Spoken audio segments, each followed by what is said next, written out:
ओम श्री हनुमते नमः। आप सभी का आपके अपनी चैनल आध्यात्मिक सागर में बहुत बहुत स्वागत है। आज मंगलवार को सुनिए हनुमान जी की कथा। एक नगर में एक वृद्धा रहती थी। उसका एक ही पुत्र था। उस वृद्धा की हनुमान जी पर बहुत गहरी आस्था थी। वह हर मंगलवार का व्रत रखती थी और हनुमान जी की पूजा आराधना करती थी। एक बार हनुमान जी ने अपनी भक्तिनी उस वृद्ध महिला की श्रद्धा का परीक्षण करने का विचार किया। हनुमान जी साधु का वेश धारण कर वृद्धा के घर गए और पुकारने लगे कि है कोई हनुमान भक्त जो हमारी इच्छा पूर्ण करे। तब आवाज उस वृद्धा के कान में पड़ी। पुकार सुनकर वृद्धा जल्दी से बाहर आई और साधु को प्रणाम कर बोली, आज्ञा महाराज। हनुमान वेशधारी साधु बोले, मैं भूखा हूँ, भोजन करूंगा, तुम थोड़ी सी जमीन लीप दो। वृद्धा दुविधा में पड़ गई। अंततः हाथ जोड़कर बोली, महाराज, लीपने और मिट्टी खोदने के अतिरिक्त आप कोई दूसरी आज्ञा दें, मैं अवश्य पूर्ण करूंगी। साधु ने 3 बार प्रतिज्ञा कराने के बाद कहा, तू अपने बेटे को बुला, मैं उसकी पीठ पर आग जलाकर भोजन बनाऊंगा।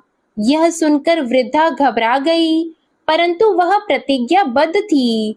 उसने अपने पुत्र को बुलाकर साधु को सौंप दिया। साधु वेशधारी हनुमान जी ने वृद्धा के हाथों से ही उसके पुत्र को पेट के बल लेटाया और उसकी पीठ पर आग लगवा दी। आग जलाकर दुखी मन से वृद्धा अपने घर में चली गई। इधर भोजन बनाकर साधु ने वृद्धा को बुलाकर कहा कि उनका भोजन बन गया है, तुम अपने पुत्र को पुकारो ताकि वह भी आकर भोग लगा ले। इस पर वृद्धा बोली, उसका नाम लेकर मुझे और कष्ट न दें। लेकिन जब साधु महाराज नहीं माने तो वृद्धा ने अपने पुत्र को आवाज लगाई।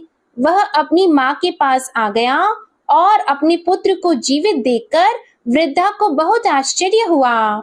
वह साधु के चरणों में गिर पड़ी। तब हनुमान जी अपने वास्तविक रूप में प्रकट हुए और वृद्धा को भक्ति का आशीर्वाद दिया। तो प्रेम से बोले, शंकर भगवान की जय हो, बजरंग बली की जय हो। आइए सुनते हैं मंगलवार व्रत की पौराणिक कथा। एक बार नैमिषारण्य तीर्थ में 80,000 मुनि एकत्र होकर पुराणों के ज्ञाता श्री सूत जी से पूछने लगे, हे महामुनि, आपने हमें अनेक पुराणों की कथा सुनाई है। अब कृपा करके हमें ऐसा व्रत और कथा बताएं जिसके करने से संतान की प्राप्ति हो तथा मनुष्यों को रोग, शोक, अग्नि, सर्व दुख आदि का भय दूर हो, क्योंकि कलयुग में सभी जीवों की आयु बहुत कम है। फिर इस पर उन्हें रोग, चिंता के कष्ट लगे रहेंगे, तो फिर वह श्री हरि चरणों में अपना ध्यान कैसे लगा सकेंगे। श्री सूत जी बोले, हे मुनियों, आपने लोक कल्याण के लिए बहुत ही उत्तम बात पूछी है। एक बार युधिष्ठिर ने भगवान श्री कृष्ण से लोक कल्याण के लिए यही प्रश्न किया था। भगवान श्री कृष्ण और युधिष्ठिर का संवाद तुम्हारे सामने कहता हूँ, ध्यान पूर्वक सुनो। एक समय पांडवों की सभा में श्री कृष्ण जी बैठे हुए थे। तब युधिष्ठिर ने भगवान श्री कृष्ण से प्रश्न किया, हे प्रभु, नंद नंद, गोविंद, आपने मेरे लिए अनेकों कथाएं सुनाई हैं। आज आप कृपा करके ऐसा व्रत या कथा सुनाएं जिसके करने से मनुष्य को रोग, चिंता का भय समाप्त हो और उसको पुत्र की प्राप्ति हो। हे प्रभु, बिना पुत्र जीवन व्यर्थ है। पुत्र के बिना मनुष्य नरकगामी होता है। पुत्र के बिना मनुष्य पितृ ऋण से छुटकारा नहीं पा सकता और न ही उसका पुन्नग नामक नरक से उद्धार हो सकता है। अतः पुत्रदायक व्रत बताएं। श्री कृष्ण भगवान बोले, हे राजन, मैं एक प्राचीन इतिहास सुनाता हूँ, आप उसे ध्यान पूर्वक सुनो। कुंडलपुर नामक एक नगर था। उसमें नंदा नामक एक ब्राह्मण रहता था। भगवान की कृपा से उसके पास सब कुछ था, फिर भी वह दुखी था। इसका कारण यह था कि ब्राह्मण की स्त्री सुनंदा की कोई संतान नहीं थी। सुनंदा पतिव्रता थी, भक्ति पूर्वक श्री हनुमान जी की आराधना करती थी। मंगलवार के दिन व्रत करके अंत में भोजन बनाकर हनुमान जी की आराधना करती थी। मंगलवार के दिन व्रत करके अंत में भोजन बनाकर हनुमान जी को भोग लगाने के बाद स्वयं भोजन करती थी। एक बार मंगलवार के दिन ब्राह्मणी गृह कार्य की अधिकता के कारण हनुमान जी को भोग नहीं लगा सकी, तो इस पर उसे बहुत ही दुख हुआ। उसने कुछ भी नहीं खाया और अपने मन में प्रण किया कि अब तो अगले मंगलवार को ही हनुमान जी को भोग लगाकर अन्न और जल ग्रहण करूंगी। ब्राह्मणी सुनंदा प्रतिदिन भोजन बनाती, श्रद्धा पूर्वक पति को खिलाती, परंतु स्वयं भोजन नहीं करती और मन ही मन श्री हनुमान जी की आराधना करती थी। इसी प्रकार 6 दिन गुजर गए और ब्राह्मणी सुनंदा अपने निश्चय के अनुसार भूखी प्यासी निराहार रही। अगले मंगलवार को ब्राह्मणी सुनंदा प्रातः काल ही बेहोश होकर गिर पड़ी। ब्राह्मणी सुनंदा की इस असीम भक्ति के प्रभाव से श्री हनुमान जी बहुत प्रसन्न हुए और प्रकट होकर बोले, सुनंदा, मैं तेरी भक्ति से बहुत प्रसन्न हूँ, तो उठ और वर मांग। सुनंदा अपने आराध्य देव श्री हनुमान जी को देखकर आनंद की अधिकता से विह्वल होकर श्री हनुमान जी के चरणों में गिरकर बोली, हे प्रभु, मेरी कोई संतान नहीं है, कृपा करके पुत्र और कन्या प्रदान करें, आपकी अति कृपा होगी। श्री महावीर जी बोले, तेरी इच्छा पूर्ण होगी, तेरे एक कन्या पैदा होगी, उसके अष्टांग प्रतिदिन सोना दिया करेंगे। इस प्रकार कहकर श्री महावीर जी अंतर्ध्यान हो गए। ब्राह्मणी सुनंदा बहुत हर्षित हुई और समाचार अपने पति से कहा। ब्राह्मण देव कन्या का वरदान सुनकर कुछ दुखी हुए, परंतु सोना मिलने की बात सुनी तो बहुत प्रसन्न हुए। उन्होंने विचार किया कि ऐसी कन्या के साथ मेरी निर्धनता भी समाप्त हो जाएगी। श्री हनुमान जी की कृपा से वह ब्राह्मणी गर्भवती हुई और 10वें महीने में उसे बहुत ही सुंदर पुत्री प्राप्त हुई।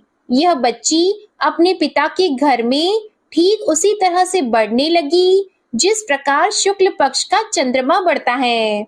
10वें दिन ब्राह्मण ने उस बालिका का नामकरण संस्कार कराया। उसके कुल पुरोहित ने उस बालिका का नाम रत्नावली रखा, क्योंकि यह कन्या सोना प्रदान किया करती थी।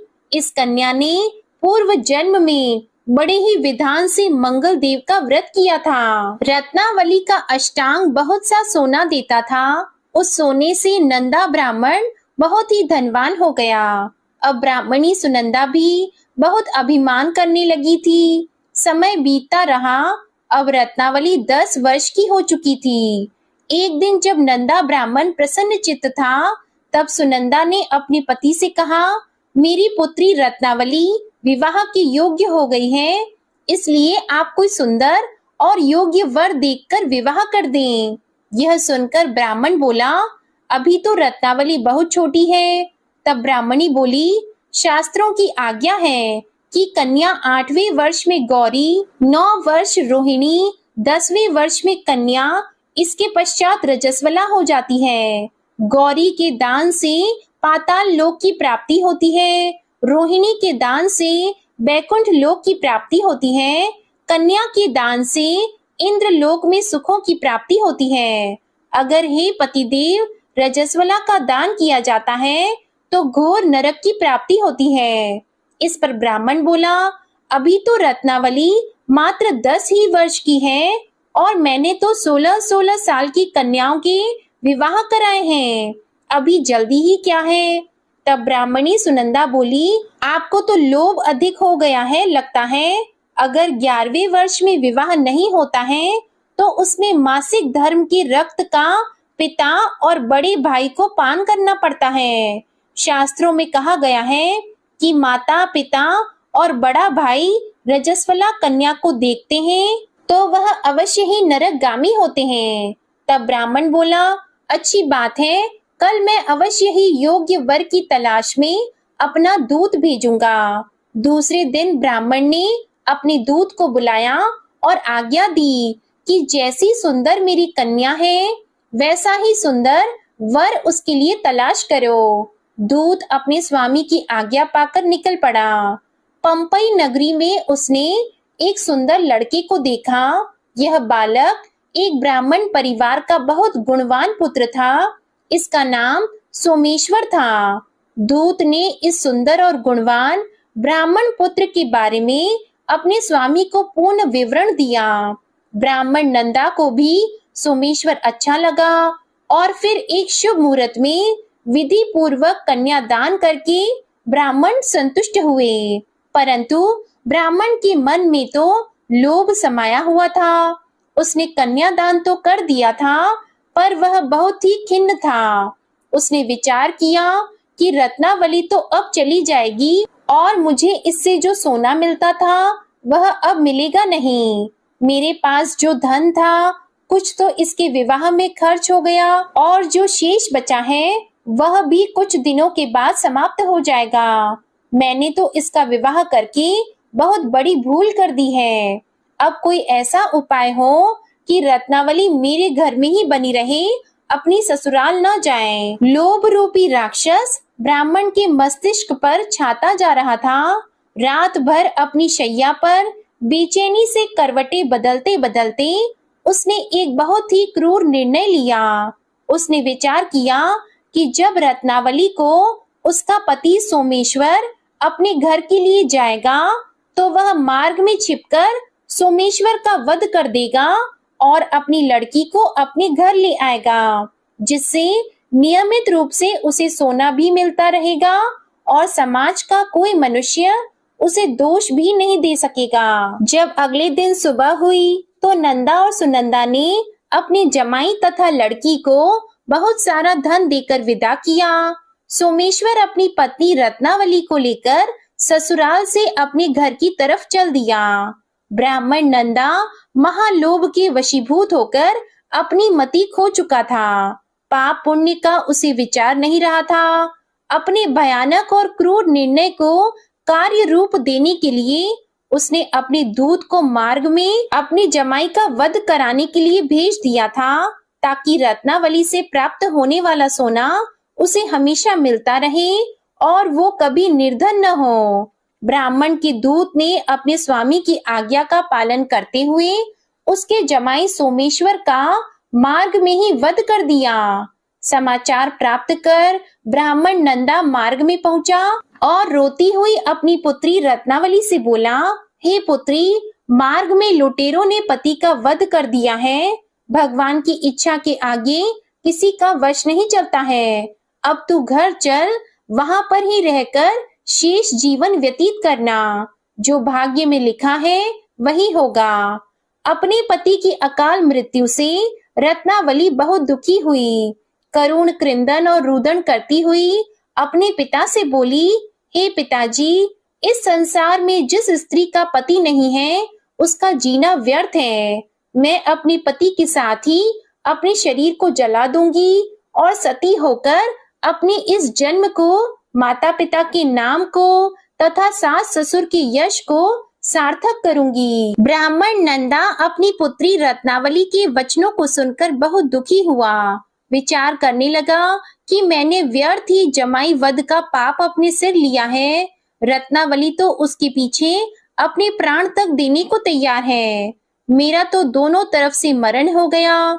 धन तो अब मिलेगा नहीं। जमाई वध के पाप के फलस्वरूप यम यातना भुगतनी पड़ेगी। यह सोचकर वह बहुत ही दुखी हुआ। सोमेश्वर की चिता बनाई गई।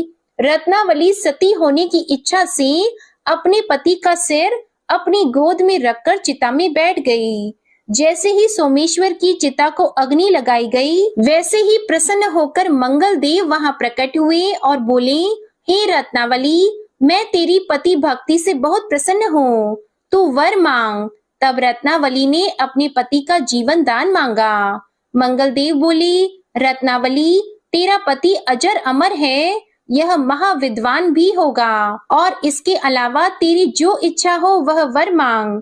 तब रत्नावली बोली, हे ग्रहों के स्वामी, यदि आप मुझ पर प्रसन्न हैं तो मुझे यह वरदान दीजिए कि जो भी मनुष्य मंगलवार के दिन प्रातः काल लाल पुष्प, लाल चंदन से पूजा करके आपका स्मरण करेगा, उसको रोग व्याधि नहीं होगी, स्वजनों से कभी वियोग नहीं होगा, सर्प, अग्नि तथा शत्रुओं का भय नहीं रहेगा, और जो स्त्री मंगलवार का व्रत करेगी वह कभी विधवा नहीं होगी। मंगल देव ने तथास्तु कहकर अंतर ध्यान हो गए। सोमेश्वर मंगल देव की कृपा से जीवित हो उठा। रत्नावली अपने पति को पुनः प्राप्त कर बहुत प्रसन्न हुई और मंगल देव का व्रत प्रत्येक मंगलवार को करके व्रतराज और मंगल देव की कृपा से इस लोक में सुख ऐश्वर्य को भोगते हुए अंत में अपने पति के साथ स्वर्ग लोक को गई। प्रेम से बोलिए जय श्री हनुमान। आइए अब सुनते हैं श्री राम नाम की महिमा। लंकापति रावण के वध के बाद जब अयोध्यापति प्रभु श्री राम की कीर्ति दूर दूर तक फैल रही थी और वह मर्यादा पुरुषोत्तम कहलाने लगे थे, तब एक दिन महादेव शिव की इच्छा भी मर्यादा पुरुषोत्तम श्री राम से मिलने की हुई। पार्वती जी को संग लेकर महादेव जी कैलाश पर्वत से उतरकर अयोध्या नगरी के रास्ते पर चल पड़े। भगवान शिव और माँ पार्वती को अयोध्या आया देखकर राम जी बहुत खुश हुए। माता जानकी ने उनका उचित आदर सत्कार किया और स्वयं भोजन बनाने के लिए रसोई में चली गई। इस बीच भगवान शिव ने श्री राम जी से पूछा, आपके सेवक हनुमान जी दिखाई नहीं दे रहे हैं। तब श्री राम बोले, वे बगीचे में हैं। शिव जी ने श्री राम जी से बगीचे में जाने की अनुमति मांगी और पार्वती जी का हाथ थामकर बगीचे में आ गए। बगीचे की खूबसूरती देखकर उनका मन मोहित हो गया। आम के एक घने वृक्ष के नीचे हनुमान जी दीन दुनिया से बेखबर गहरी नींद में सोए हुए थे और एक लय में खर्राटों से राम नाम की ध्वनि उठ रही थी। चकित होकर शिवजी और माता पार्वती एक दूसरे की ओर देखने लगे। माता पार्वती मुस्कुरा उठी और वृक्ष की डालियों की ओर इशारा किया। राम नाम सुनकर पेड़ की डालियां भी झूमने लगी थी और इनके बीच से भी राम नाम उच्चारित हो रहा था। शिवजी इस राम नाम की धुन में मस्त मगन होकर खुद भी राम राम कहकर नाचने लगे।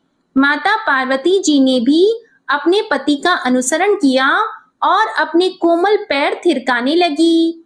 शिवजी और माता पार्वती जी के नृत्य से ऐसी झनकार उठी कि स्वर्ग लोक के देवता गण भी आकर्षित होकर बगीचे में आ गए और राम नाम की धुन में सभी मस्त हो गए। माता जानकी भोजन तैयार करके प्रतीक्षा कर रही थी, परंतु संध्या घिरने पर भी अतिथि नहीं पधारे।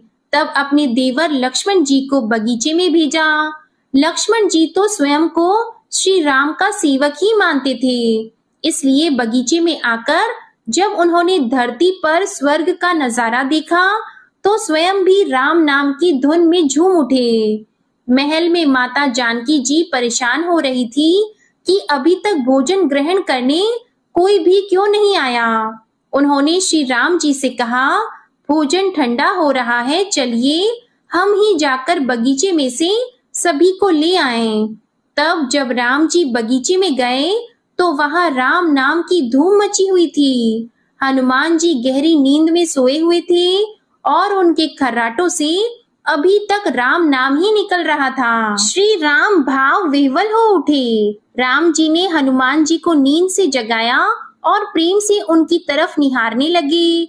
हनुमान जी प्रभु को आया देखकर शीघ्रता से उठकर खड़े हो गए। नृत्य की सभा भंग हो गई। शिव जी खुले कंठ से हनुमान जी की राम भक्ति की सराहना करने लगे। हनुमान जी सकुचाए लेकिन मन ही मन खुश हो रहे थे। श्री सिया राम ने भोजन करने का आग्रह भगवान शिव जी से किया। सभी लोग महल में भोजन करने के लिए चल पड़े। माता जानकी जी भोजन परोसने लगी। हनुमान जी को भी श्री राम जी ने पंक्ति में बैठने का आदेश दिया। हनुमान जी बैठ तो गए, परंतु आदत ऐसी थी कि राम जी के भोजन परोसने के उपरांत ही सभी लोग भोजन करते थे। आज श्री राम के आदेश से पहले भोजन करना पड़ रहा था। माता जानकी हनुमान जी को भोजन परोसती जा रही थी, परंतु हनुमान जी का पेट ही नहीं भर रहा था। सीता जी कुछ समय तक तो उन्हें भोजन परोसती रही, फिर समझ गई कि इस तरह से तो हनुमान जी का पेट नहीं भरेगा। उन्होंने तुलसी के एक पत्ते पर राम नाम लिखा और भोजन के साथ हनुमान जी को परोस दिया। तुलसी पत्र खाते ही हनुमान जी को संतुष्टि मिली और वह भोजन खाकर उठकर खड़े हो गए। भगवान शिव शंकर ने प्रसन्न होकर हनुमान जी को आशीर्वाद दिया कि आपकी राम भक्ति युगों युगों तक याद की जाएगी और आप संकट मोचन के नाम से जाने जाएंगे। आइए अब सुनते हैं राम नाम की महिमा की दूसरी कहानी। महादेव जी को एक बार बिना कारण के किसी को प्रणाम करते देखकर पार्वती जी ने पूछा, आप किसको प्रणाम करते रहते हैं? तब शिव जी ने अपनी धर्म पत्नी पार्वती जी से कहा कि हे देवी, जो व्यक्ति एक बार राम कहता है उसे मैं 3 बार प्रणाम करता हूँ। पार्वती जी ने एक बार शिव जी से पूछा, आप शमशान में क्यों जाते हैं और ये चिता की भस्म शरीर पर क्यों लगाते हैं? उसी समय शिव जी पार्वती जी को शमशान ले गए। वहां एक शव अंतिम संस्कार के लिए लाया गया। लोग राम नाम सत्य है कहते हुए शव को ला रहे थे।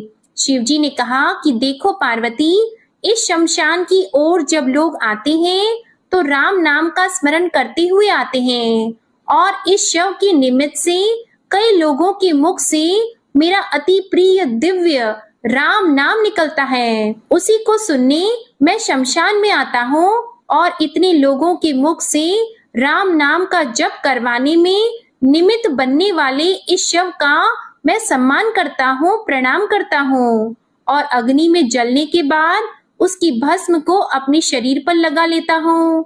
राम नाम बुलवाने वाले के प्रति मुझे इतना प्रेम है।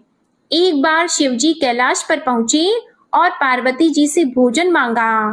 तब पार्वती जी विष्णु सहस्त्र नाम का पाठ कर रही थी। पार्वती जी ने कहा, अभी पाठ पूरा नहीं हुआ है, कृपया थोड़ी देर प्रतीक्षा कीजिए। तब शिव जी ने कहा कि इसमें तो समय और श्रम दोनों लगेंगे। संत लोग जिस तरह से सहस्त्र नाम को छोटा कर लेते हैं और नित्य जपते हैं, वैसा उपाय कर लो। तो पार्वती जी ने पूछा कि वो उपाय कैसे करते हैं, मैं सुनना चाहती हूँ। तो शिव जी ने बताया, केवल एक बार राम कह लो, तुम्हें सहस्त्र नाम भगवान के 1000 नाम लेने का फल मिल जाएगा। एक राम नाम 1000 दिव्य नामों के समान है। तब पार्वती जी ने वैसा ही किया। भगवान बोले, श्री राम राम रामेति रमे रामे मनोरमे सहस्त्र नाम तततुल्यम राम नाम वरानने। यह राम नाम सभी आपदाओं को हरने वाला, सभी संपदाओं को देने वाला दाता है, सारे संसार को विश्राम या शांति प्रदान करने वाला है। इसलिए मैं इसे बार बार प्रणाम करता हूँ। भव सागर की सभी समस्याओं और दुखों के बीजों को भूंज के रख देने वाला, समूल नष्ट कर देने वाला, सुख संपत्तियों को अर्जित करने वाला, यमदूतों को खदेड़ने वाला केवल राम नाम का जप है। इसलिए प्रयास पूर्वक स्वयं भी राम नाम जपते रहना चाहिए और दूसरों को भी प्रेरित करके राम नाम जपना चाहिए। इससे अपना और दूसरों का तुरंत कल्याण हो जाता है। यही सबसे सुलभ और अचूक उपाय है। इसलिए हमारे देश में प्रणाम राम राम कहकर किया जाता है। आइए अब सुनते हैं बिल्व वृक्ष की महिमा। एक बार नारद जी ने भोलेनाथ जी की स्तुति करके पूछा कि प्रभु, आपको प्रसन्न करने के लिए सबसे उत्तम और सुलभ साधन क्या है? हे त्रिलोकीनाथ, आप तो निर्विकार और निष्काम हैं। आप सहज ही प्रसन्न हो जाते हैं। फिर भी मेरे जानने की इच्छा है कि आपको क्या प्रिय है, तब शिव जी बोले, नारद जी, वैसे तो मुझे भक्त के भाव सबसे प्रिय हैं, फिर भी आपने पूछा है तो मैं बताता हूँ। मुझे जल के साथ साथ बिल्व पत्र बहुत प्रिय हैं। जो अखंड बिल्व पत्र मुझे श्रद्धा से अर्पित करते हैं, मैं उन्हें अपने लोक में स्थान देता हूँ। नारद जी भगवान शंकर और माता पार्वती की वंदना करके अपने लोक को चले गए। उनके जाने के पश्चात पार्वती जी ने शिव जी से पूछा कि हे प्रभु, मेरी ये जानने की बड़ी तीव्र इच्छा हो रही है कि आपको बेल पत्र इतने प्रिय क्यों हैं? कृपा करके मेरी जिज्ञासा को शांत कीजिए। तब शिव जी बोले, हे शिवे, बिल्व के पत्ते मेरी जटा के समान हैं। उसका त्रिपत्र यानी 3 पत्ते ऋग्वेद, यजुर्वेद और सामवेद हैं। शाखाएं समस्त शास्त्र का स्वरूप है। बिल्व वृक्ष को आप पृथ्वी का कल्प वृक्ष समझें, जो ब्रह्मा, विष्णु और शिव स्वरूप हैं। हे पार्वती, स्वयं महालक्ष्मी जी ने शैल पर्वत पर बिल्व वृक्ष रूप में जन्म लिया था। इस कारण भी बेल का वृक्ष मेरे लिए अति प्रिय है। महालक्ष्मी जी ने बिल्व का रूप धरा, ये सुनकर पार्वती जी कौतूहल में पड़ गईं और पार्वती जी कौतूहल से उपजी जिज्ञासा को रोक न पाईं। उन्होंने पूछा, देवी लक्ष्मी ने आखिर बिल्व वृक्ष का रूप क्यों लिया? आप ये कथा विस्तार से कहें। तब भोलेनाथ ने देवी पार्वती जी को कथा सुनाना आरंभ किया। हे देवी, सतयुग में ज्योति रूप में मेरे अंश का रामेश्वर लिंग था। ब्रह्मा आदि देवों ने उसका विधिवत पूजन अर्चन किया था। इसका परिणाम ये हुआ कि मेरे अनुग्रह से वाणी देवी सबकी प्रिय हो गई। वे भगवान विष्णु को सतत प्रिय हो गई। मेरे प्रभाव से भगवान केशव के मन में वाग देवी के लिए जितनी प्रीति उत्पन्न हुई, वह स्वयं लक्ष्मी जी को नहीं भाई। लक्ष्मी देवी का श्री हरि के प्रति मन में कुछ दुराव पैदा हो गया। वह चिंतित और रुष्ट होकर चुपचाप परम उत्तम श्री शैल पर्वत पर चली गईं। वहां उन्होंने तप करने का निश्चय किया और उत्तम स्थान का चयन करने लगी। महालक्ष्मी ने उत्तम स्थान का निश्चय करके मेरे लिंग विग्रह की उग्र तपस्या प्रारंभ की। उनकी तपस्या कठोरतम होती जा रही थी। हे परमेश्वरी, कुछ समय के बाद महालक्ष्मी जी ने मेरे लिंग विग्रह से थोड़ा ऊर्ध्व में एक वृक्ष का रूप धारण कर लिया। अपने पत्तों और पुष्प द्वारा निरंतर मेरा पूजन करने लगी। इस तरह महालक्ष्मी जी ने लाखों वर्षों तक घोर आराधना की। अंततः उन्हें मेरा अनुग्रह प्राप्त हुआ। मैं वहां प्रकट हुआ और देवी से इस घोर तप की आकांक्षा पूछकर वर देने को तैयार हुआ। महालक्ष्मी जी ने मांगा कि श्री हरि के हृदय में मेरे भाव से वाग देवी के लिए जो स्नेह हुआ है वह समाप्त हो जाए। तब शिव जी बोले, मैंने महालक्ष्मी जी को समझाया, श्री हरि के हृदय में आपके अतिरिक्त किसी और के लिए कोई प्रेम नहीं है। वाग देवी के प्रति उनका प्रेम नहीं अपितु श्रद्धा है। यह सुनकर लक्ष्मी जी प्रसन्न हो गईं और पुनः श्री विष्णु के हृदय में स्थित होकर निरंतर उनके साथ विहार करने लगी। हे पार्वती, महालक्ष्मी के हृदय का एक बड़ा विकार इस प्रकार दूर हो गया। इस कारण हरिप्रिया उसी वृक्ष रूप में सर्वदा अतिशय भक्ति से भरकर यत्न पूर्वक मेरी पूजा करने लगी। हे पार्वती, इसी कारण विश्व का वृक्ष, उसके पत्ते, फल, फूल आदि मुझे बहुत प्रिय हैं। मैं निर्जन स्थान में बिल्व वृक्ष का आश्रय लेकर रहता हूँ। बेल वृक्ष को सदा सर्व तीर्थ में एवं सर्व देवमय मानना चाहिए। बिल्व पत्र, बिल्व फूल, बिल्व वृक्ष अथवा बिल्व काष्ठ के चंदन से जो मेरा पूजन करता है वह भक्त मेरा अति प्रिय है। बिल्व वृक्ष को शिव के समान ही समझो। वह मेरा शरीर है जो बिल्व पर चंदन से मेरा नाम अंकित करके मुझे अर्पण करता है। मैं उसे सभी पापों से मुक्त करके अपने लोक में स्थान देता हूँ। हे देवी, उस व्यक्ति को स्वयं लक्ष्मी जी भी नमस्कार करती है जो मेरा पूजन करते हैं। जो बिल्व मूल में प्राण छोड़ता है उसको रुद्र देह प्राप्त होता है और ऐसे मनुष्य पर सदैव ही माता लक्ष्मी की कृपा रहती है और साथ ही साथ भगवान नारायण की कृपा भी उन पर सदैव बनी रहती है। प्रेम से बोलिए भगवान शिव और माता पार्वती की जय। आइए अब सुनते हैं मंगलवार को सुनी जाने वाली मंगला गौरी माता की पौराणिक कथा। कुरु देश में श्रुत कीर्ति नामक एक विद्वान, कीर्तिशाली, शत्रुओं का नाश करने वाला, 64 कलाओं का ज्ञाता, तथा धनुर्विद्या में कुशल राजा हुआ था। पुत्र के अलावा अन्य सभी शुभ चीजें उस राजा के पास थी, इसलिए वह राजा संतान के विषय में अत्यंत चिंतित हुआ और जब ध्यान पूर्वक देवी की आराधना करने लगा, तब उसकी कठोर तपस्या से देवी प्रसन्न हो गई और उससे यह वचन बोली कि हे सुव्रत, वर मांगो। तब श्रुतकीर्ति बोला, हे देवी, यदि आप मुझ पर प्रसन्न हो तो मुझे सुंदर पुत्र दीजिए। हे देवी, आपकी कृपा से अन्य किसी भी वस्तु का अभाव नहीं है। तब उसका यह वचन सुनकर पवित्र मुस्कान वाली देवी ने कहा, राजन, तुमने अत्यंत दुर्लभ वर मांगा है, फिर भी कृपावश मैं तुम्हें अवश्य दूंगी। किंतु हे राजन, सुनिए, यदि परम गुण पुत्र चाहते हो तो वह केवल 16 वर्ष तक जीवित रहेगा, और यदि रूप तथा विद्या से पुत्र चाहते हो तो दीर्घ जीवी होगा। देवी का यह वचन सुनकर राजा चिंतित हो उठा और पुनः अपनी पत्नी से परामर्श करके उसने गुणवान तथा सभी शुभ लक्षणों से संपन्न 16 वर्ष की आयु वाला पुत्र मांगा। तब देवी ने भक्ति संपन्न राजा से कहा, हे नृपनंदन, मेरे मंदिर के द्वार पर आम का वृक्ष है, उसका एक फल लाकर मेरी आज्ञा से अपनी पत्नी को उसे भक्षण हेतु प्रदान करो, जिससे वह शीघ्र ही गर्भ धारण करेगी, इसमें संदेह नहीं है।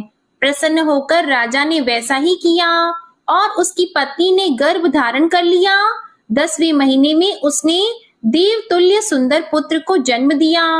तब हर्ष तथा शोक से युक्त राजा ने बालक का जात कर्म आदि संस्कार किया और शिव का स्मरण करते हुए उसका नाम चिरायु रखा। इसके बाद पुत्र के 16 वर्ष के होने पर पत्नी सहित राजा चिंता में पड़ गए और वे विचार करने लगे कि यह पुत्र बड़े कष्ट से प्राप्त हुआ है और मैं इसकी दुखद मृत्यु अपने ही सामने कैसे देख सकूंगा। ऐसा विचार करके राजा ने पुत्र को उसके मामा के साथ काशी भेज दिया। प्रस्थान के समय राजा की पत्नी ने अपने भाई से कहा कि आप मेरे पुत्र को काशी ले जाइए। मैंने भगवान मृत्युंजय से पूर्व में पुत्र के लिए प्रार्थना की थी और कहा था कि हे विश्वेश, आप जगतपति की यात्रा के लिए मैं उस पुत्र को अवश्य भेजूंगी। अतः आप मेरे पुत्र को आज ही ले जाइए और सावधानी पूर्वक इसकी रक्षा कीजिएगा। अपनी बहन की यह बात सुनकर भांजे के साथ वह चल पड़ा। कई दिनों तक चलते चलते वह आनंद नामक नगर में पहुंचा।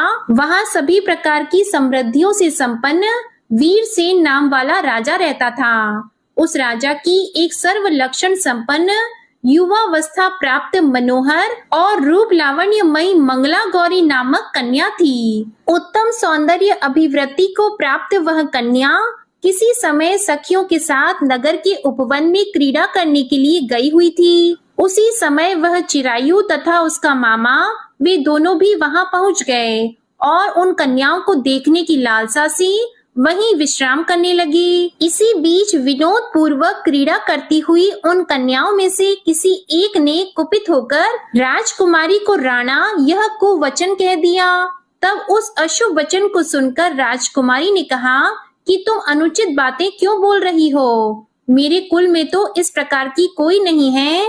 मंगला गौरी की कृपा से तथा उनके व्रत के प्रभाव से विवाह के समय जिसके सर पर मेरे हाथ से अक्षत पड़ेंगे, हे सखी, वह यदि अल्प आयु वाला भी होगा तो भी चिरंजीवी हो जाएगा। इसके बाद वे सभी कन्याएं अपने अपने घर चली गईं। उसी दिन राजकुमारी का विवाह था। बालिक देश के दृढ़ धर्मा नामक राजा के सुकेत नाम वाले पुत्र के साथ उसका विवाह निश्चित किया गया था। वह सुकेत विद्याहीन, कुरूप तथा बहरा था। तब सुकेत के साथ आए हुए उन लोगों ने विचार किया कि इस समय कोई दूसरा श्रेष्ठ वर ले जाना चाहिए और विवाह संपन्न हो जाने के बाद वहां सुकेत पहुंच जाए। तो उन लोगों ने चिरायु के मामा के पास जाकर याचना की कि आप इस बालक को हमें दे दीजिए, जिससे हमारा कार्य सिद्ध हो जाए। इस पृथ्वी पर परोपकार के समान दूसरा कोई धर्म नहीं है। तब उनकी बात सुनकर चिरायु का मामा मन ही मन बहुत प्रसन्न हुआ, क्योंकि इसने उपवन में पहले ही कन्या मंगला गौरी की बात सुन ली थी। फिर भी उसने एक बार कहा कि आप लोग इसे किस लिए मांग रहे हैं? कार्य की सिद्धि हेतु वस्त्र, अलंकार आदि मांगे जाते हैं, वर तो कहीं भी नहीं मांगा जाता। तथापि आप लोगों का सम्मान रखने के लिए मैं इसे दे रहा हूँ। इसके बाद चिरायु को वहां ले जाकर उन लोगों ने विवाह संपन्न कराया। सप्तपदी आदि के हो जाने पर रात्रि में शिव पार्वती की प्रतिमा के समक्ष उस चिरायु ने हर्ष युक्त होकर मंगला गौरी के साथ शयन किया। उसी दिन चिरायु के 16 वर्ष पूर्ण हो चुके थे और अर्धरात्रि में साक्षात काल सर्प रूप में वहां आ गया। इसी बीच संयोगवश राजकुमारी जाग गई। उसने उस महासर्प को वहां देखा और वह भय से व्याकुल होकर कांपने लगी। तभी उस कन्या ने धैर्य धारण किया, 16 उपचारों से सर्प की पूजा की और पीने के लिए उसे दूध दे दिया। उसने दीनता भरी वाणी में उस सर्प की प्रार्थना की और स्तुति की। मंगला गौरी प्रार्थना करने लगी कि मैं उत्तम व्रत को करूंगी जिससे मेरे पति जीवित रहें। यह जिस तरह से चिरकाल तक जीवित रहें, आप वैसा कीजिए। इतने में सर्प वहां स्थित एक कमंडल में प्रवेश कर गया और उस मंगला गौरी ने अपनी कंचुकी से उस कमंडल का मुंह बांध दिया। इसी बीच उसका पति अंगड़ाई लेकर जाग गया और अपनी पत्नी से बोला, हे प्रिये, मुझे भूख लगी है।